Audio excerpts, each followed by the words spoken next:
Hi everyone, I'm Eleni here, going to show you how to shift your moods. So this is an example of a CEO of a startup who noticed that when he did pitches or presentations to potential clients, he was inconsistent. And when we talked about what made him inconsistent, he realized it was his mood.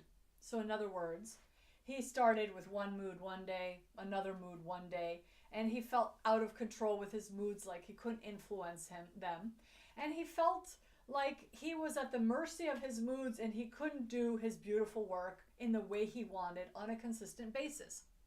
Now, I want to make a distinction between being robotic, okay, and being the same regardless of the mood or regardless of the context. We don't want to be robotic, but we can be able to influence our own moods in order to be or do what we want to do in the moment.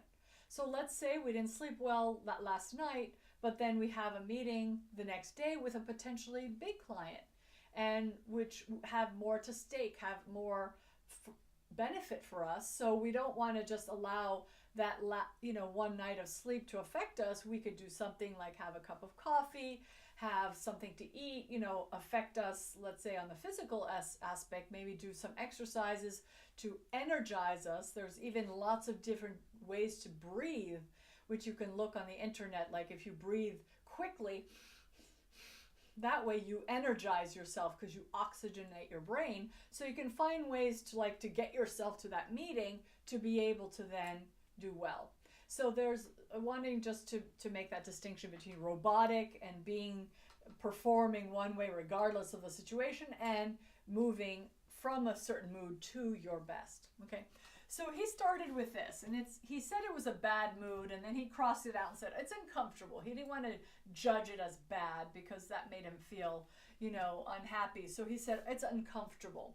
So he said, I'm miserable. I want to sleep. I'm tired. I'm feeling tired. I'm feeling anxious about all the meetings I have and not feeling energized. And then I perform, or my behavior is less than. I'm like listful, inconsistent. And in essence, what was happening was that he was focusing on the mood. So he was thinking this way, he was feeling this way, and then he was focusing on that, which led to these behavior.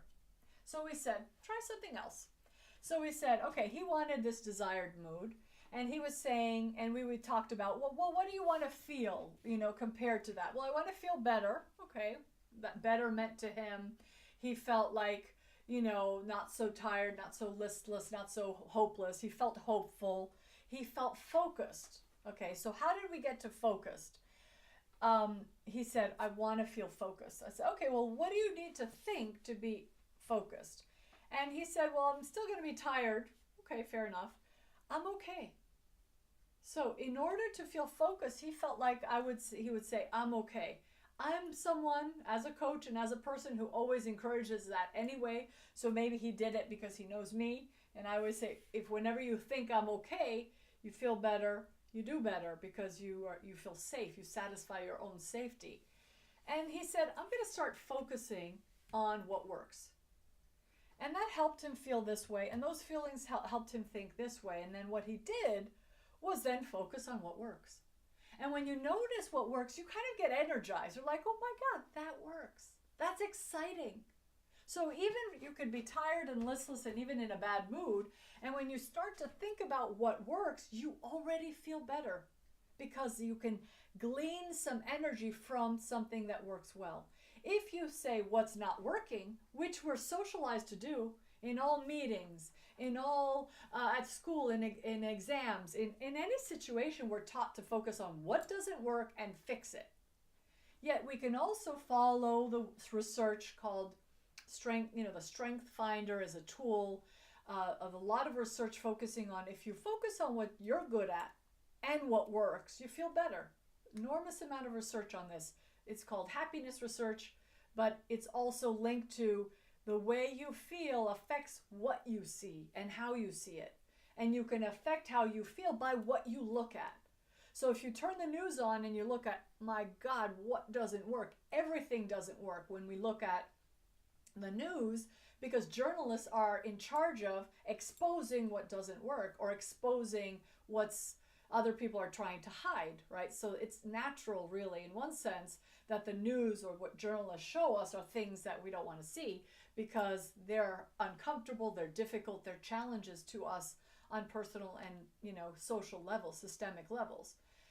But there's a lot of also good in our lives, in every situation. So if we focus on what works, doesn't mean ignore what doesn't, but amplify what works. And then soon it starts to encompass what doesn't and really create solutions. And so this helps him feel better, feel more hopeful when he focuses on this. And then he says, you know what, I'm going to go to these presentations instead of on my mood, on my love for my work. That's easy then for him to feel good because he loves his work. And he created that company because he loved it and because of what he could do to help people. So when he started to doing that, he regardless of mood, he could then suddenly influence how he felt by what he focused on and what he invited or evoked in himself or invoked his passion. And then when he was passionate, the presentation would flow. And then he would always do his best. And he would say, okay, my fatigue, my mood might show to this client, but I'm going to still do my best. I'm going to still focus on what works and work from a state of passion so I can access some energy when I was in a bad mood. So this is how he could shift this state, which was happening to him a lot because he was overworking. He was, an entrepreneur state is often do a lot of things or do everything for your company. And you're constantly trying to make it work and you're working and not, you're not necessarily getting results in the moment. So it could make you feel like, my God, nothing works. So that's a common, let's say, triad. And then he said, oh, I could shift it this way.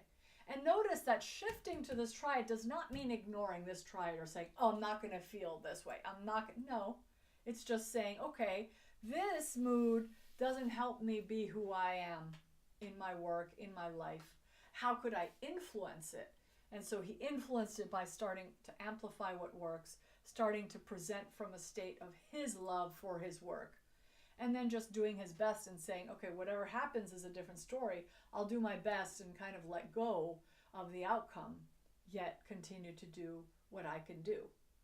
And so a takeaway from this, video for you could be for you to wonder about yourself. What moods do you notice in yourself that make you behave in a way that you don't really like or don't feel good? And then question it and just draw out a triad and say, if you focused on what worked and what does work and what feels good, what triad would you design for yourself? And then how would it work out for you when you implement it?